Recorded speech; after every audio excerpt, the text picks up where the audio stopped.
तो इसका ईयर आप लोग याद रखें, इसका ईयर 1972 है। तो अगर नहीं याद होता तो ऐसे भी याद कर लें कि 1972। और स्टॉक की बात की जा रही है, तो जब चीज़ों को स्टॉक किया जाता है तो किस लिए किया जाता है कि जीवन बेहतर बन सके, तो 72 से 72 ऐसे याद रखें लिंक करके। फिर तीसरा है साइट्स, इसकी फुल फॉर्म पूछी जाती है। साइट्स की जो फुल फॉर्म है convention of international trade in endangered species, इसकी फुल फॉर्म है। और इसके जो उद्देश्य है क्या है, संकटग्रस्त प्रजातियों की रक्षा करना, अंतर्राष्ट्रीय व्यापार को नियंत्रित करना, जैव विविधता का संरक्षण करना, इसके उद्देश्य है। इसकी जो पहली बैठक हुई थी 3 मार्च 1973 को वाशिंगटन डीसी में हुई थी। और ये लागू कब हुआ, तो 1 जुलाई 1975 को ये लागू होता है। यह सरकारों के बीच एक अंतर्राष्ट्रीय समझौता है जो संकटग्रस्त प्रजातियों के अंतर्राष्ट्रीय व्यापार को विनियमित और प्रतिबंधित करता है। तो साइट्स के ईयर और फुल फॉर्म दोनों आपको याद रखना है। तो सीक्वेंस से हम लोग देख रहे हैं 1971 में रामसर कन्वेंशन देखा, 1972 में स्टॉकहोम सम्मेलन देखा, और फिर अगले ही वर्ष 1973 में होता है साइट्स की पहली बैठक। इसके बाद फिर है ब्रुंडलैंड रिपोर्ट, यह रिपोर्ट 1987 में आती है। 1973 के बाद फिर हम सीधा 1987 में आ गए, ठीक है। 1987 में ब्रुंडलैंड रिपोर्ट है और यह रिपोर्ट 1987 में आई। इसके जो अध्यक्ष थे उनका नाम था ग्रो हर्लेम ब्रुंडलैंड, उन्हीं के नाम पर इस रिपोर्ट का जो नाम है ब्रुंडलैंड रिपोर्ट पड़ता है। और आयोग कौन सा था, तो world commission on environment and development, संयुक्त राष्ट्र से संबंधित ये आयोग है। इस आयोग के अंतर्गत जो ब्रुंडलैंड रिपोर्ट आई, इस रिपोर्ट का नाम क्या था, इसका नाम था रिपोर्ट का अवर कॉमन फ्यूचर, इसका नाम रखा गया। इसकी जो मुख्य अवधारणा अगर देखें तो इस रिपोर्ट ने सतत विकास की परिभाषा दी। इसका क्या मतलब है, तो एक ऐसा विकास जो वर्तमान पीढ़ी की जरूरतों को पूरा करे लेकिन भविष्य की पीढ़ियों की जरूरतों को पूरा करने की क्षमता को नुकसान न पहुंचाए, उसे कहते हैं सतत विकास। सतत विकास जो लक्ष्य है, लक्ष्य की बात करें तो 2015 में संयुक्त राष्ट्र द्वारा अपनाए गए थे। और सतत विकास के लिए एजेंडा 2030 के अंतर्गत 17 लक्ष्य 1 जनवरी 2016 से आधिकारिक रूप से लागू हुए। तो 17 लक्ष्य निर्धारित किए गए थे और इन्हें आधिकारिक रूप से जो लागू किया गया जनवरी 2016 से लागू किया गया, जिन्हें हासिल करने का जो लक्ष्य है वो 2030 का है। तो ब्रुंडलैंड रिपोर्ट से इतने पॉइंट आपको याद रखना है। तो इसके बाद फिर हम देखते हैं मॉन्ट्रियल प्रोटोकॉल। मॉन्ट्रियल प्रोटोकॉल यह एक इंटरनेशनल ट्रीटी है जिस पर 16 सितंबर 1987 को कनाडा के मॉन्ट्रियल शहर में हस्ताक्षर किए गए थे। तो सबसे पहले हमने 1971 में रामसर कन्वेंशन देखा, इसके बाद फिर देखा स्टॉकहोम सम्मेलन 1972 में, उसके अगले ही वर्ष फिर हमने 1973 में साइट्स, फिर 1987 में आ गए, 1987 में ब्रुंडलैंड रिपोर्ट देखा और 1987 में ही मॉन्ट्रियल प्रोटोकॉल है। दोनों याद रखें, ब्रुंडलैंड रिपोर्ट 1987, मॉन्ट्रियल प्रोटोकॉल ये भी 1987 है। कहाँ पर हुआ था, तो कनाडा का शहर है मॉन्ट्रियल। वहाँ पर जो लक्ष्य है क्या था, ओजोन परत को नष्ट करने वाले रसायनों जैसे कि क्लोरोफ्लोरोकार्बन है CFCs के उत्पादन और उपयोग को समाप्त करना। और 16 सितंबर को हुआ था ये, इसी वजह से 16 सितंबर को विश्व ओजोन दिवस भी मनाया जाता है, ठीक है। तो याद रखिए विश्व ओजोन दिवस कब मनाते हैं, 16 सितंबर को मनाते हैं। तो इस प्रोटोकॉल के जो मुख्य बिंदु हैं याद रखें कि अंतर्राष्ट्रीय संधि है, 16 सितंबर 1987 को हस्ताक्षर हुए मॉन्ट्रियल कनाडा में। लक्ष्य है ओजोन परत की रक्षा करना और विश्व ओजोन दिवस मनाते हैं 16 सितंबर को। इसके बाद फिर अगला है ADRI। ADRI की फुल फॉर्म पूछी जाती है तो एशियन डेवलपमेंट रिसर्च इंस्टीट्यूट इसकी फुल फॉर्म है।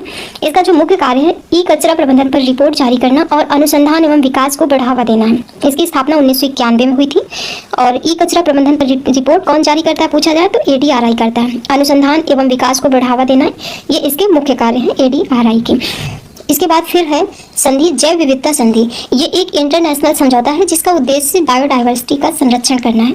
यह संधि 5 जून 1992 में रियो डी जेनेरियो ब्राजील में हुई थी।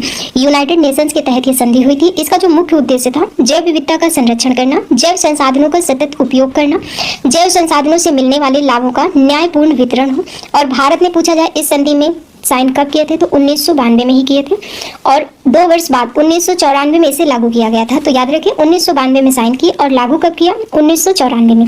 तो जैव विविधता संधि याद रखें 1992 में। 1992 में ही हुआ था पृथ्वी सम्मेलन।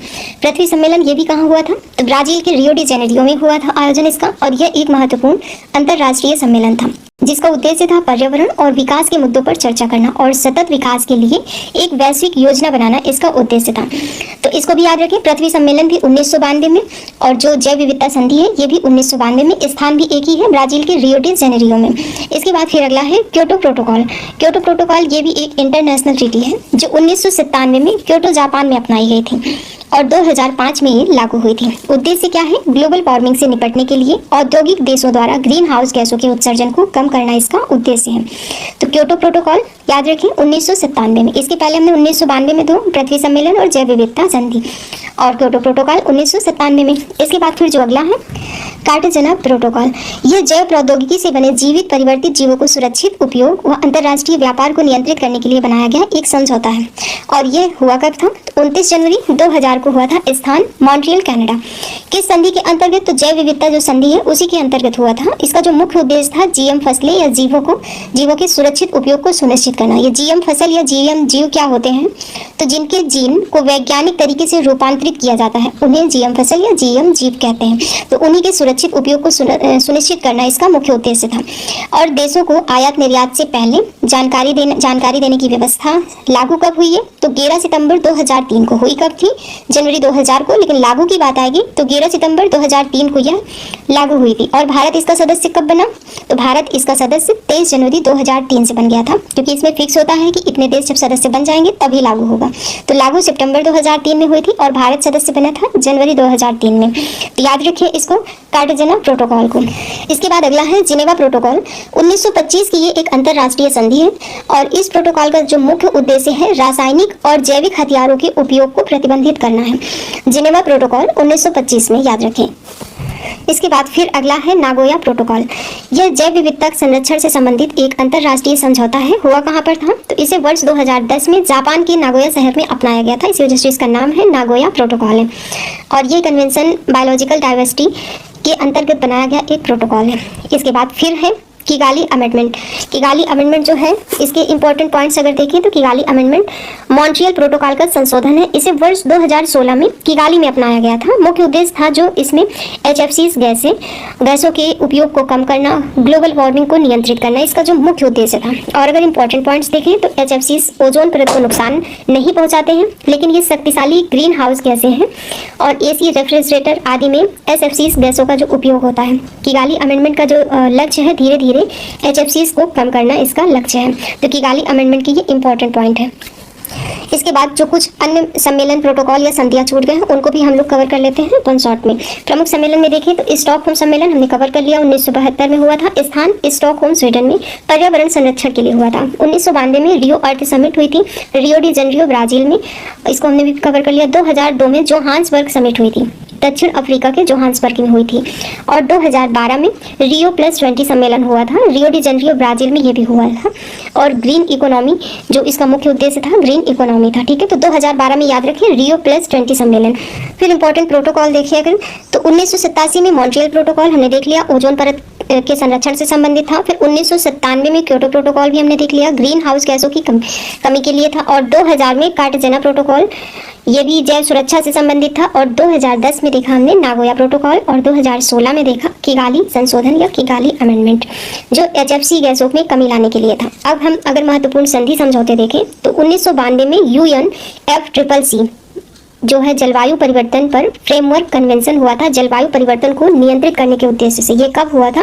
1992 में। आपसे डायरेक्ट पूछा जाएगा UNFCCC जो है इसका ये कब हुआ था? 1992 में हुआ था। उद्देश्य क्या है? जलवायु परिवर्तन को नियंत्रित करना। फिर 1992 में ही CBD की जो फुल फॉर्म है पूछी जाएगी तो कन्वेंशन ऑन बायोलॉजिकल डाइवर्सिटी इसकी फुल फॉर्म है, जैव विविधता का संरक्षण करना इसका उद्देश्य। तो 1992 में ही CBD और UNFCCC। फिर 1994 इसमें है UNCCT, मरुस्थलीकरण से निपटने हेतु ये कन्वेंशन हुआ था, मरुस्थलीकरण को रोकने के उद्देश्य से 1994 में। 2015 में पेरिस समझौता होता है, वैश्विक तापमान वृद्धि को 2 डिग्री सेंटीग्रेड से नीचे रखने के उद्देश्य से। और फिर 2015 में ही सेंडाई फ्रेमवर्क हुआ था आपदा जोखिम न्यूनीकरण के लिए, जो 15 वर्ष का लक्ष्य था 2015 से 2030 तक। इसमें जो पूछा जाएगा आपसे या तो ईयर पूछा जाएगा कि सेंडाई फ्रेमवर्क कब हुआ, या फिर इसका जो टारगेट ईयर है ना वो पूछा जाएगा। तो 2015 से 2030 तक है, इसको याद रखें। इंपॉर्टेंट तथ्य अगर देखें तो मॉन्ट्रियल प्रोटोकॉल अब तक का सबसे सफल पर्यावरणीय समझौता माना जाता है। क्योटो प्रोटोकॉल कानूनी रूप से बाध्यकारी उत्सर्जन लक्ष्य निर्धारित करता है और जो पेरिस समझौता है सभी देशों की भागीदारी वाला समझौता है। CBD जैव विविधता संरक्षण से संबंधित है और UNCCD मरुस्थलीकरण रोकने हेतु वैश्विक प्रयास है। इसी के साथ हमारा टॉपिक कंप्लीट होता है। मैंने पूरी कोशिश की है कि कम से कम समय में आपको ये कवर करवा सकूं और याद कराने की पूरी कोशिश की है। अब आपको याद हुआ है नहीं, आपके लिए हेल्पफुल है या नहीं, ये तो मुझे तभी पता चलेगा जब आप कमेंट करके बताएंगे। साथ ही अगर आपको इसकी रिवीजन की PDF चाहिए तो टेलीग्राम ग्रुप ज्वाइन कर लीजिए और लिंक आपको इसी वीडियो के डिस्क्रिप्शन में मिल जाएगा, वहाँ से आप ज्वाइन कर लें, वहाँ पर आपको PDF मिल जाएगी।